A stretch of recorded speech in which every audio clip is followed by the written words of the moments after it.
ನಮಸ್ಕಾರ ನನ್ನ ಪ್ರೀತಿಯ ಬಾಂಧವರೇ ಮತ್ತು ಸ್ನೇಹಿತರೆ, ನಾನು ನಿಮ್ಮ ಶ್ರೀನಿಧಿ ಮಹೇಶ್. ಇವತ್ತಿನ ವಿಶೇಷ ಏನಪ್ಪ ಅಂದರೆ ಬನ್ನಾರಘಟ್ಟ ಹತ್ರ ಇರೋ ಒಂದು ದೇವಸ್ಥಾನಕ್ಕೆ ಬಂದಿದ್ದೀನಿ. ಆ ದೇವಸ್ಥಾನದ ಮಹಿಮೆ ಎಲ್ಲ ನಿಮಗೂ ತಿಳಿಸ್ಕೊಡ್ತೀನಿ. ನೋಡ್ಬೋದು, ಹಿಂದ್ಗಡೆ ಫುಲ್ ಫಾರೆಸ್ಟ್ ವ್ಯೂ ತುಂಬ ಚೆನ್ನಾಗೈತೆ.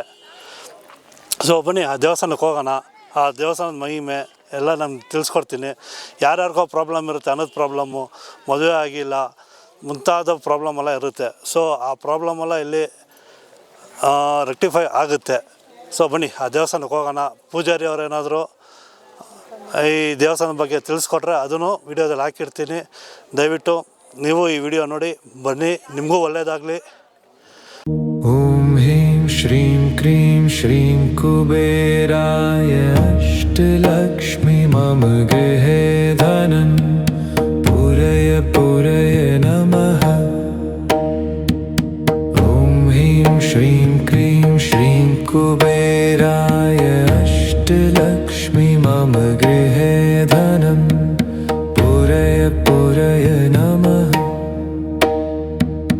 ಓಂ ಹ್ರೀಂ ಶ್ರೀಂ ಕ್ರೀಂ ಶ್ರೀಂ ಕುಬೇರಾಯ ಅಷ್ಟಲಕ್ಷ್ಮಿ ಮಮ ಗೃಹೇ ಧನಂ ಪುರಯ ಪುರಯ ನಮಃ.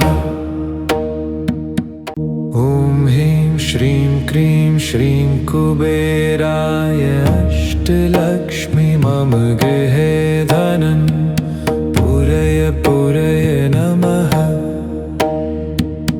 ಓಂ ಹ್ರೀಂ ಶ್ರೀಂ ಕ್ರೀಂ ಶ್ರೀಂ ಕುಬೇರಾಯ ಅಷ್ಟಲಕ್ಷ್ಮಿ ಮಮ ಗೃಹೇ ಧನಂ ಪುರಯ ಪುರಯ ನಮಃ. ಓಂ ಹ್ರೀಂ ಶ್ರೀಂ ಕ್ರೀಂ ಶ್ರೀಂ ಕುಬೇರಾಯ ಅಷ್ಟಲಕ್ಷ್ಮಿ ಮಮ ಗೃಹೇ ಧನಂ ಪುರಯ ಪುರಯ ನಮಃ. ಓಂ ಹ್ರೀಂ ಶ್ರೀಂ ಕ್ರೀಂ ಶ್ರೀಂ ಕುಬೇರಾಯ ಅಷ್ಟಲಕ್ಷ್ಮಿ. ಇವಾಗ ದೇವಸ್ಥಾನ ಹಿರಿಯ ಅರ್ಚಕರು,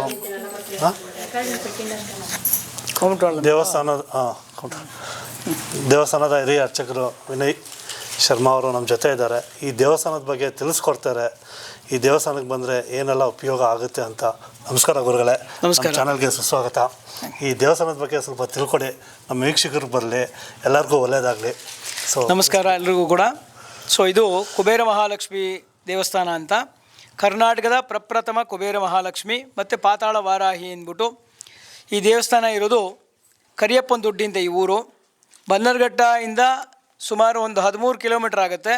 ಬನ್ನರ್ಘಟ್ಟದಿಂದ 3 ಕಿಲೋಮೀಟ್ರು ಮುಂದಕ್ಕೆ ಬಂದರೆ ಜಿಗಣಿ ರೋಡಲ್ಲಿ ರಾಗಿಹಳ್ಳಿ ಗೇಟ್ ಅಂತ ಸಿಗುತ್ತೆ. ಗೇಟ್ ಒಳಗಡೆ ಊರೊಳಗಡೆ ಬಂದರೆ 10 ಕಿಲೋಮೀಟ್ರು. ಇಲ್ಲಿ ಕರಿಯಪ್ಪನ ದೊಡ್ಡಿ ಅಂತ ಇದು ಊರು.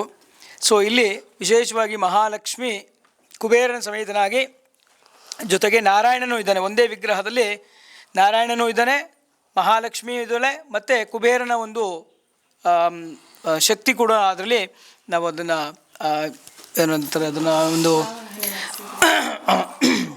ಕುಬೇರನ ಶಕ್ತಿನೂ ಕೂಡ ಆವಾಹನೆ ಮಾಡಿ ಅದರಲ್ಲಿ ಪ್ರತಿಷ್ಠೆ ಮಾಡಿದ್ದೀವಿ. ಹಾಗಾಗಿ ಮಹಾಲಕ್ಷ್ಮಿಗೆ ಕುಬೇರ ಮಹಾಲಕ್ಷ್ಮಿ ಅಂತ ಹೆಸರಿಟ್ಟಿದ್ದೀವಿ ಇದಕ್ಕೆ. ಆಮೇಲೆ ಇಲ್ಲಿ ಕರುಂಗಲಿ ಮಾಲೆ, ಆಮೇಲೆ ಚಕ್ರಗಳು, ತೆಂಗಿನಕಾಯಿ ಬಗ್ಗೆ ಸ್ವಲ್ಪ ಅದು ತಿಳಿಸ್ಕೊಟ್ರೆ ಏನು.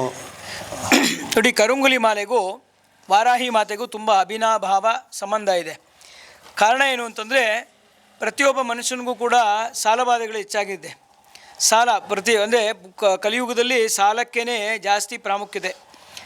ಎಷ್ಟೋ ಕೋಟಿಗಳು ಬದುಕಿದ್ರೂ ಕೂಡ ಅವನಿಗೆ ಸಾಲಗಳು ಆಗ್ತಾನೆ ಇರುತ್ತೆ. ಅದಕ್ಕೋಸ್ಕರನೇ ವೆಂಕಟೇಶ್ವರ ಸ್ವಾಮಿ ಆ ಇಂಡಿಕೇಶನ್ ಕೊಡೋದಕ್ಕೋಸ್ಕರನೇ ಭೂಲೋಕಕ್ಕೆ ಬಂದು ಕುಬೇರನ ಹತ್ರ ಸಾಲ ಮಾಡಿರೋದು.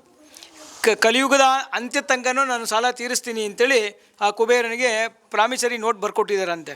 ಅದೇ ಥರ ನಾವು ಮನುಷ್ಯರಾಗಿ ಹುಟ್ಟಿದಂಥ ಪ್ರತಿಯೊಬ್ಬ ಮನುಷ್ಯನಿಗೂ ಕೂಡ ಸಾಲ ಇದ್ದೇ ಇರುತ್ತೆ. ಸಾಲಬಾಧೆ ನಿವಾರಣೆ ಮಾಡ್ಕೊಳ್ಳೋದಕ್ಕೋಸ್ಕರ ಪ್ರತಿ ಭಾನುವಾರ ಋಣಮುಕ್ತ ಕುಬೇರ ಮಹಾಲಕ್ಷ್ಮಿ ಪೂಜಾ ಅಂತ, ಋಣದಿಂದ ಮುಕ್ತರಾಗಬೇಕು. ಈ ಋಣದಿಂದ ಮುಕ್ತರಾಗಲಿಲ್ಲ ಅಂತೇಳಿದ್ರೆ ನಮಗೆ ಪದೇ ಪದೇ ನಾವು ಜನ್ಮ ಎತ್ತತಾನೆ ಇರಬೇಕಾಗುತ್ತೆ. ಪದೇ ಪದೇ ಈ ನೋವಿನಲ್ಲಿ ಬಿದ್ದು ಹೊರಲಾಡ್ತಾನೇ ಇರಬೇಕಾಗುತ್ತೆ. ಅದಕ್ಕೆ ಶಂಕರಾಚಾರ್ಯರು ಹೇಳಿದ್ದು ಪುನರಪಿ ಜನನಂ ಪುನರಪಿ ಮರಣಂ ಪುನರೇ ಮಾತೆ ಜಠರೇ ಶಯನಂ ಅಂತ.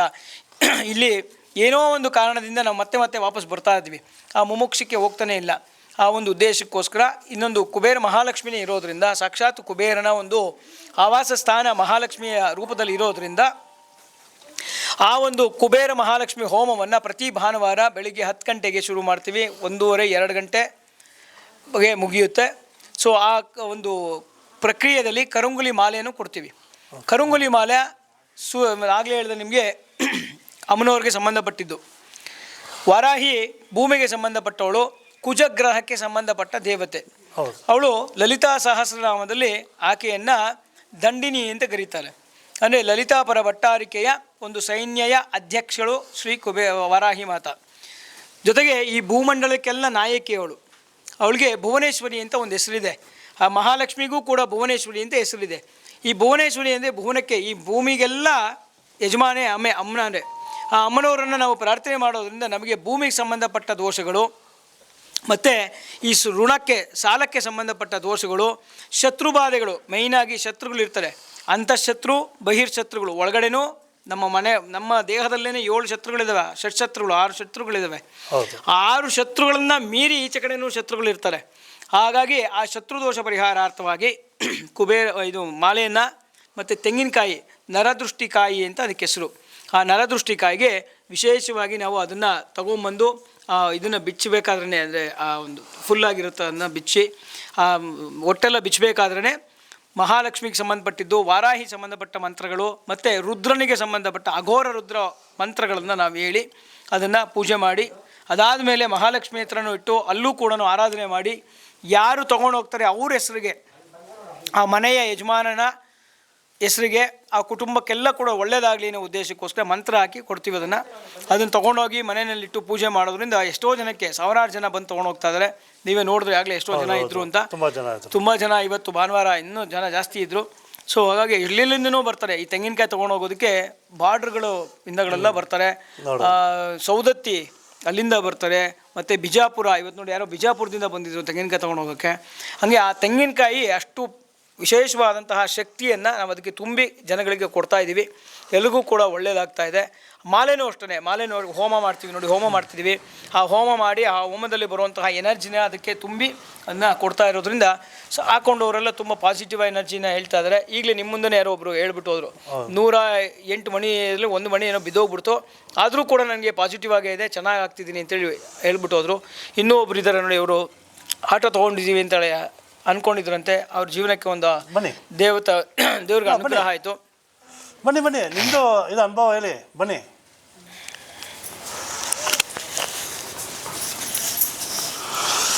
ಸೊ ನಮ್ಮ ಭಕ್ತಾದಿಗರು ಒಬ್ರು ಇದ್ದಾರೆ, ಇವ್ರದ್ದು ಅನುಭವ ತಿಳಿಸ್ತಾರೆ ಇಲ್ಲಿ. ಹೇಳಿ ನಿಮ್ಮ ಅನುಭವ ಏನಾಯಿತು? ಹಿಂಗೆ ಭಾಳ ದಿವಸದಿಂದ ಅನ್ಕೊತಾ ಇದ್ವಿ, ಅದು ತಗೊಳಕ್ಕೆ ಆಗ್ತಾ ಇದ್ದಿಲ್ಲ.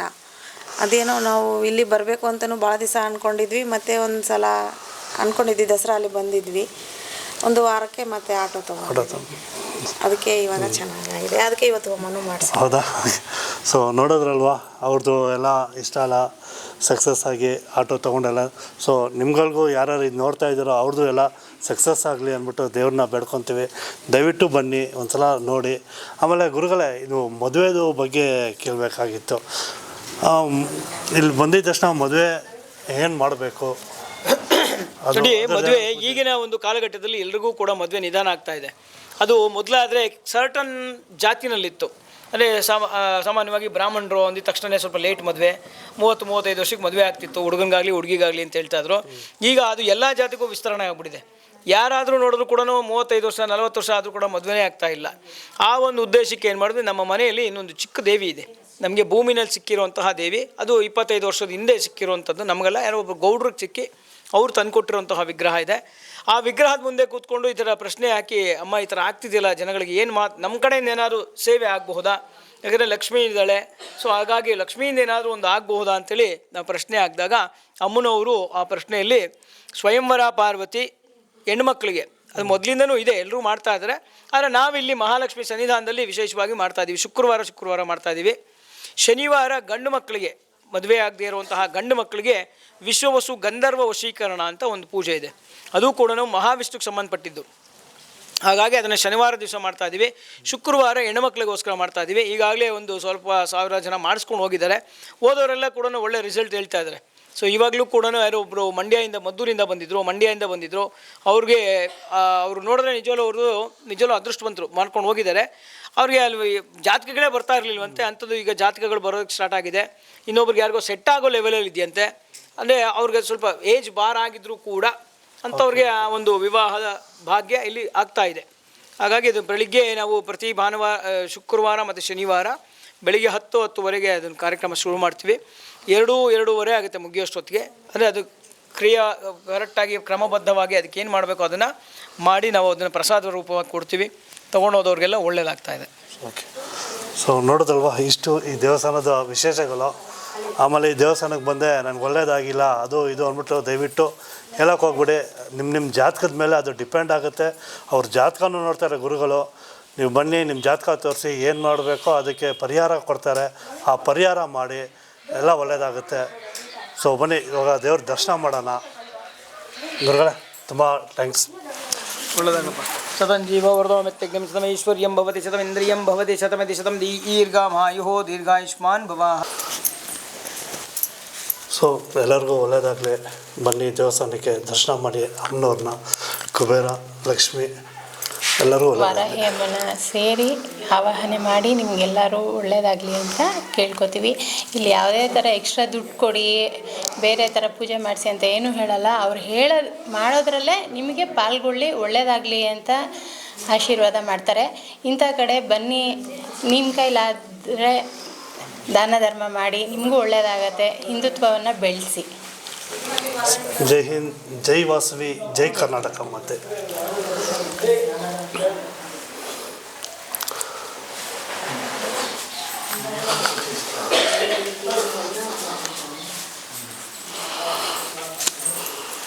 ಇದು